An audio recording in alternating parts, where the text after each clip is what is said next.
퇴직하자마자 친구들이 달라졌다. 돈 앞에 무너진 우정. 퇴직하면 뭐가 제일 서운할 것 같아요? 이 질문에 누군가는 돈이라고 할 수도 있고 누군가는 시간이라고 말할 수도 있겠죠. 그런데 정작 겪어보면요. 가장 먼저 느끼는 건 사람이 달라졌다는 사실이에요. 특히 가까웠던 친구들, 매일같이 연락하던 사람들, 회식 자리에서 밤늦게까지 웃고 떠들던 동료들. 그들이 나를 대하는 태도가 조금씩, 그러나 확실하게 달라집니다. 퇴직하면 세상이 조금은 더 조용해지고 인간관계도 정리가 되겠지 막연히는 그렇게 생각했는데 이게 생각보다 더 외롭고 복잡한 문제라는 걸 실감하게 됩니다. 그 중심에는 늘 민감한 그 주제, 돈이 있어요. 퇴직 후 인간관계의 민낯을 마주하다. 직장 다닐 땐 몰랐어요.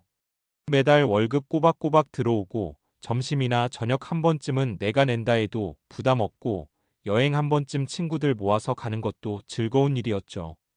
근데 퇴직하고 나니 이야기가 달라졌어요. 소득이 끊긴 순간 사람들의 태도도 끊기더라고요. 처음엔 바쁜가 보다 우연이겠지 생각했는데 반복되니 마음이 시리더군요. 혹시 나만 이런 생각하나 싶어 주위를 둘러봤어요. 그랬더니 비슷한 경험한 사람들이 한둘이 아니더라고요. 사례 일을 함께하던 친구들이 퇴직하고 나니 자리에서 사라졌어요. 최 과장님, 아니 이제는 최퇴직자님, 30년 넘게 공기업에 다니다가 60세에 정년 퇴직하셨어요. 동네에서 친구들도 많고 주말마다 골프도 치고 모임도 여러 개 가입해 있었죠. 그런데 퇴직하고 6개월쯤 지났을까요? 어이, 이번 주는 모임 없냐? 요즘 좀 조용해. 다음에 보자. 이런 식으로 자꾸 미뤄지더랍니다. 모임이 아예 없어진 건 아닌데 자신만 뺀 채 계속 돌아가고 있었던 거죠. 왜 그랬을까? 최 선배는 말합니다. 돈 쓰는 자리에 내가 빠지니 내가 사람들한테 쓸모가 없어진 거야. 내 존재가 그 모임에서 돈 쓰는 역할이었다는 걸 그때 알았어. 퇴직 전엔 늘 골프장 예약하고 차도 태워주고 밥값도 종종 계산했던 그였죠. 그런데 소득이 끊기고 나니 사람들 눈치 보게 되고 자연스레 뒷자리로 밀려나더라는 거예요. 사례 이 돈 빌려간 친구, 갚을 생각은커녕 연락도 끊더라고요. 두 번째 이야기는 김 여사님. 50대 후반에 희망퇴직을 하셨어요. 퇴직금으로 소소하게 상가 투자도 하고 나름 알뜰하게 살아가는 중이었죠. 그런데 같은 아파트 사는 친구가 어느 날 찾아왔습니다. 야, 내가 이번에 애 학원비가 좀 급하게 나가게 됐어. 이번 달 안에 꼭 갚을게. 300만 원만 빌려주면 안 될까? 평소 죽고 못 살던 친구였기에 흔쾌히 빌려줬죠. 근데 한 달이 지나고 두 달이 지나도 연락이 없어요. 전화를 해도 피하고 문자엔 답이 없고 나중엔 엘리베이터에서 마주쳤는데 고개를 휙 돌리더랍니다. 그때 김 여사님이 깨달았대요. 이 사람이 나를 사람이 아니라 돈으로 봤구나. 돈을 줄 수 있는 사람일 땐 붙고 못 주게 되니 그냥 버리더라. 사례 3 직장 친구였던 놈이 퇴직하니까 급이 다르대. 세 번째 사례는 박 부장님. 60세 정년 퇴직하고 얼마 안 돼서 예전 팀원 중 하나가 연락해서 밥을 먹게 됐어요. 예전엔 회사에서 자주 어울리던 사이였죠. 그런데 밥 먹는 자리에서 그 친구가 툭 내뱉었답니다. 이젠 부장님도 그냥 일반인이시네요. 저희는 아직 전장에 있잖아요. 요즘 뭐 하시나 시간 많으시겠어요? 말투는 웃으며 한 소리였지만 듣는 입장에선 그 말 안에 너는 이제 쓸모없다는 뉘앙스가 느껴졌답니다. 박 부장님 말로는 퇴직한 순간부터 나를 동등한 존재로 안 보더라. 그 전에 나랑 어울린 건 결국 직책이었지 나는 아니었던 거야.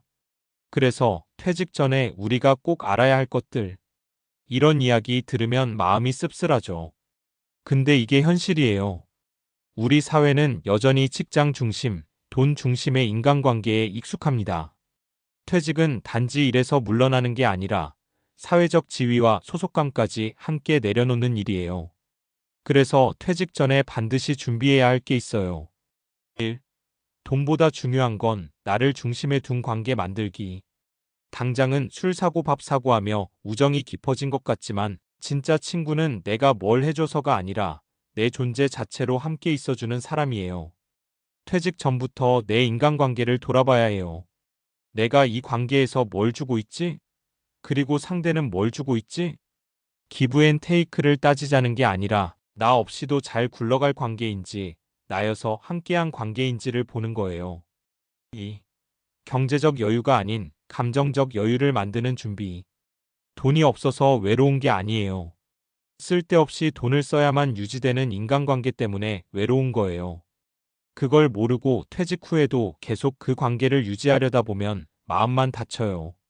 차라리 작은 커뮤니티라도 공통 관심사 중심의 새로운 인간관계를 만들어 보는 게 좋아요. 걷기 모임, 독서 모임, 여행 동호회. 지위나 돈이 아니라 취향으로 연결된 관계는 오래가요. 3. 퇴직은 끝이 아니라 관계 재정비의 시작. 퇴직은 관계가 끝나는 게 아니라 정리하고 재정비할 수 있는 좋은 기회예요. 퇴직하고 나서도 필요한 사람이 아니라 함께 있고 싶은 사람이 될 수 있다면 그게 진짜 성공적인 은퇴라고 생각해요. 그러기 위해선 내 가치관, 내 감정, 내 관계를 다시 정비하는 시간이 꼭 필요합니다. 마무리하며 돈보다 사람보다 나부터 챙기자. 퇴직 후 인간관계는 복잡하지만 그렇다고 비관적일 필요는 없어요. 오히려 진짜 내 사람을 가려낼 수 있는 기회이기도 하니까요. 그리고 그 과정에서 가장 먼저 챙겨야 할 건 내 자신이에요. 돈 때문에 떠난 친구들 때문에 너무 아파하지 말고 직함이 없어졌다고 내 가치를 깎아먹지도 말고 퇴직 후의 삶은 다시 내가 나를 중심에 두는 시간이에요. 앞서 다룬 퇴직 후 인간관계의 변화는 감정적이고 현실적인 이야기였습니다. 그 다음 자연스럽게 이어질 수 있는 주제는 퇴직 이후의 정체성과 심리적 건강입니다. 이 주제를 선택한 이유는 다음과 같습니다. 퇴직 후 인간관계 단절은 외로움과 자기 가치감 하락으로 이어집니다. 이는 곧 심리적 정신적 건강 문제로 발전할 수 있습니다. 단순한 사람 문제가 아니라 정체성 상실이라는 깊은 심리적 문제와 연결되어 있습니다. 따라서 이 부분을 과학적이고 논리적인 배경과 함께 풀어 설명하겠습니다. 퇴직 후의 외로움, 단순한 감정이 아니다. 뇌와 심리의 이야기. 많은 사람들이 퇴직을 쉬는 시간이라고 생각합니다. 하지만 실제로는 삶의 구조와 정체성이 한순간에 무너지는 사건입니다. 이걸 잘 이해하려면 우리 뇌와 심리의 구조부터 봐야 해요. 1. 인간의 뇌는 역할로 자신을 인식한다. 심리학에서 말하는 정체성 아이덴티티란 내가 누구인지, 어떤 가치를 지닌 존재인지에 대한 내면의 자각입니다. 이 정체성은 평생에 걸쳐 여러 가지 역할을 통해 형성됩니다. 회사원, 팀장, 엄마 아빠, 친구, 사회인. 이 중에서도 직장 생활은 하루 평균 8시간 이상, 30년 이상 지속되죠. 뇌는 자연스럽게 나는 이 일을 하는 사람으로 자신을 규정합니다. 그러다 퇴직을 하면 어떻게 될까요? 이 역할이 하루아침에 사라지며 뇌는 혼란을 겪습니다. 마치 기둥을 뺀 집처럼 정체성의 중심이 무너지는 거죠. 2. 정체성 상실은 우울증으로 이어질 수 있다. 미국 임상심리학 저널 어브 클리너컬 사이칼러지에서는 퇴직 직후 12년 내 우울 증상이 급증한다는 연구가 여러 차례 보고되었습니다. 특히 정년퇴직보다 조기 퇴직자 희망퇴직, 구조조정 등일수록 자기 효능감이 낮아지고 우울감이 강하게 나타났습니다. 이건 단지 소득이 없어서가 아닙니다. 사회적으로 자신이 불필요한 존재가 된 것 같다는 느낌, 나는 이제 아무 역할도 없구나 하는 정체성 공허감이 핵심이죠. 3. 뇌과학이 말하는 일과 자존감의 관계.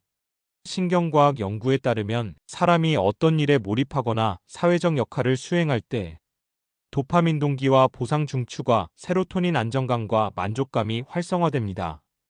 그런데 퇴직 후 하루 종일 특별한 목적도 인정도 받지 못하는 상태가 지속되면 이 신경전달 물질의 분비가 감소합니다.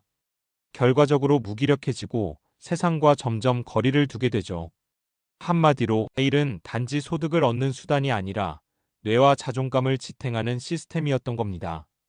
그렇다면 퇴직 후 어떻게 정체성을 재설계해야 할까? 지금까지는 퇴직이 왜 힘든가를 과학적으로 설명했다면 이제는 퇴직 후 어떻게 다시 살아갈 수 있는가를 이야기할 차례입니다. 1.